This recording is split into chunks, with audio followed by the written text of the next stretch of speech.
الذی یوسوس فی صدور الناس، جو لوگوں کے سینوں میں وسوسہ اندازی کرتا ہے، اس کے شر سے پناہ مانگتا ہوں۔ یہ جو شیطان لعین ہے جس کے بارے میں آتا ہے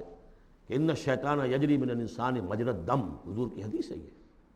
یہ شیطان تو اس طریقے سے انسان کے وجود میں سرایت کر جاتا ہے جیسے کہ خون سرایت کر رہا ہے۔ یہ شیطان جو ہے، اور یہ آپ وہ بھی پڑھ چکے ہیں، وَلَقَدْ خَلَقْنَا الْإِنسَانَ وَنَعْلَمُ مَا تُوَسْوِسُ بِهِ نَفْسُهُ، ہم نے انسان کو بنایا، ہم جانتے ہیں کہ اس کا نفس امارہ جو ہے، اڈ اور لبیڈو، اس کو اندر کیا وسوسہ اندازی کرتا رہتا ہے۔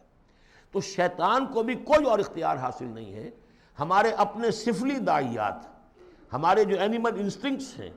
ہماری جو خواہشات ہیں، شہوات ہیں، ان کو وہ بھڑکاتا ہے،